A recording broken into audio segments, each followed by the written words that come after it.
Hello everyone and welcome to No First Physics, where we come straight to the point immediately. In this video we will solve a numerical which is a slight variation of the numerical one that we already did.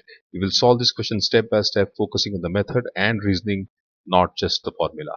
So let's begin numerical 2 of Coulomb's law.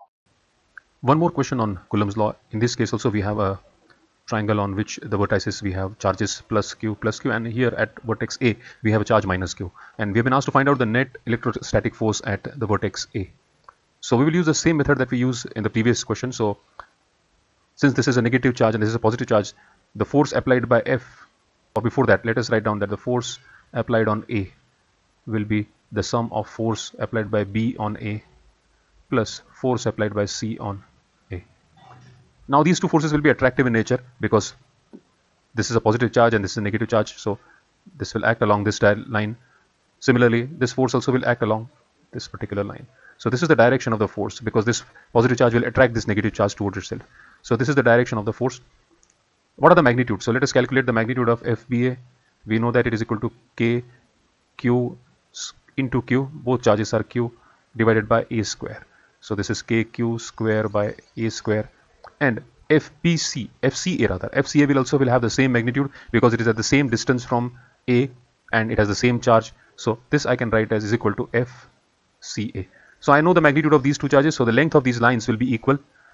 And now we want to find out the resultant of these two forces. We want to find out FA. So basically it will be adding these two vectors, because FA is obtained by adding a vector FBA to vector FCA. So we have to add these two vectors. So these vectors are something like this. They are at an angle of 60 degree because this is an equilateral triangle and both have the same magnitude. This angle is 60 degree and I want to find out the resultant magnitude. Let us find out the magnitude of this. Let us call this particular force KQ square by A square is equal to, let us say, F, so that we don't every time don't have to write this term. So FA, the magnitude of FA will be square root of F square plus 2 F into F. The angle between the two is 60 degrees, so cos 60 is equal to, I'll get 2F square, 3F square by adding all three, because this cos 60 is half, so half, 2 and half, 2 will get cancelled out. So again you will have F square over here, so you will have 3F square, and this will give me a value of square root of 3 into F square into F. So the magnitude of the resultant is square root of 3.